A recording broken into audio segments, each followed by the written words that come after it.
Hello, and welcome to another episode of Conversations with Crystal Marie. I am Crystal Marie Seeley. Hi, and thank you for joining me here.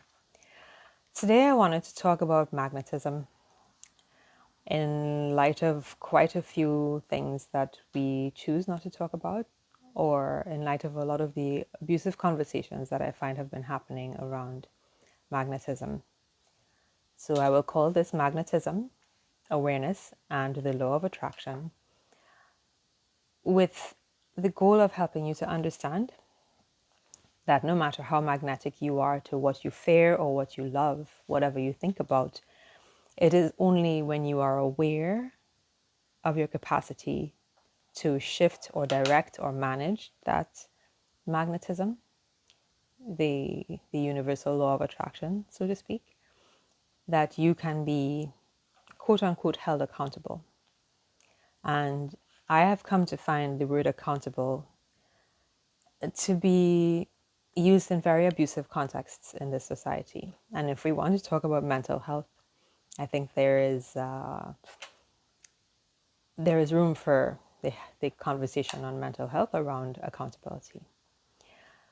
So let's talk about our magnetism in light of our awareness and our capacity to know that we have some power around the law of attraction in our lives.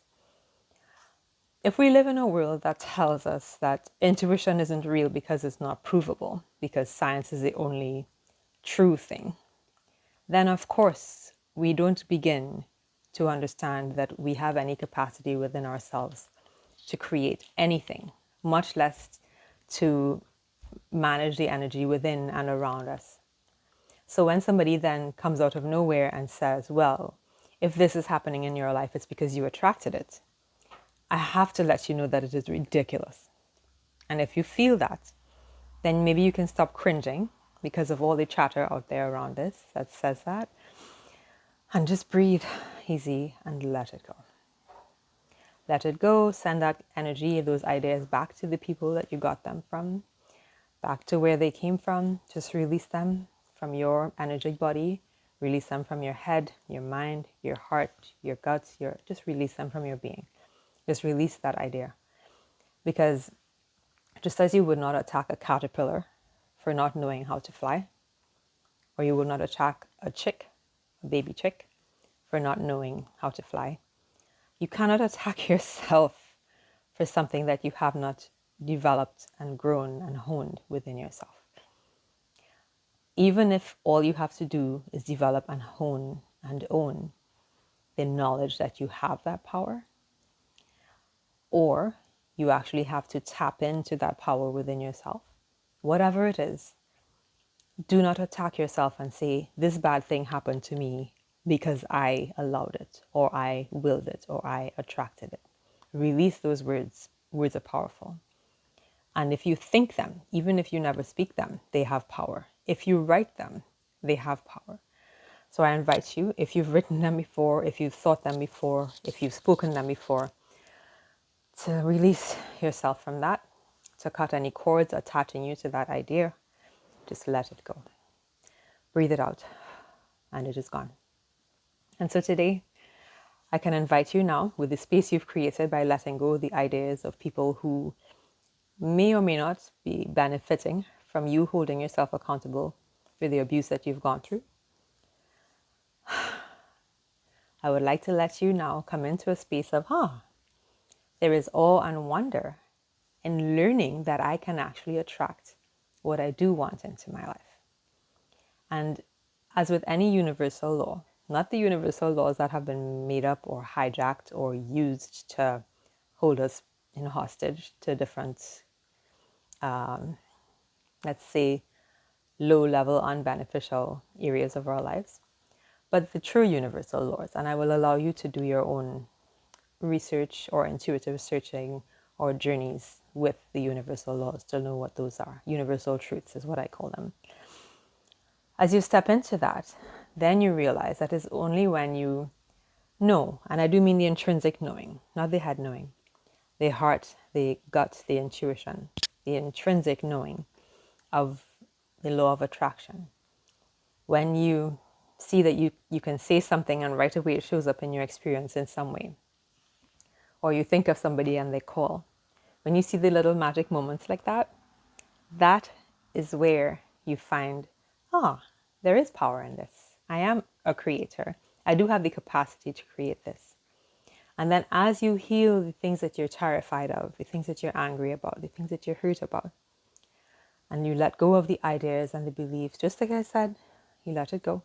You cut it off. You cut off any connection to it. You let go of the things that are not true, the things that have hurt you, the things that have shaped your identity to believe that you are less than anything that you want to be.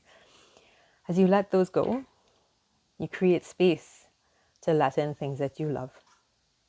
Let in love, things that light you up. And for those who like to talk about gratitude, gratitude can become a heavy word. It sounds like the burden of owing. But if you stop and think about the things that you're happy about, what are you happy about? Anything you're happy about is something that you're thankful exists. So what makes you happy? You know, there's a lady, Pam Gregory, who speaks, an astrologer, who speaks about, I love it when. She said, find yourself in a place where you're able to say often, I love it when, and you'll find that that is what creates magnetism. It is ease and flow, not hard work and self-whipping and guilt and shame that creates any kind of magnetism that you want in your life. And if you can give yourself that break, that self-compassion, that knowledge that, if you didn't know that you could do this, then you can't be held accountable for it. I firmly believe that.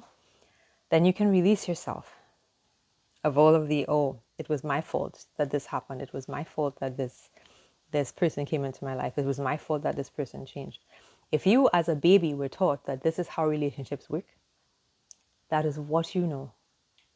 And to beat yourself up for that is not going to let you take another step forward and say, hey,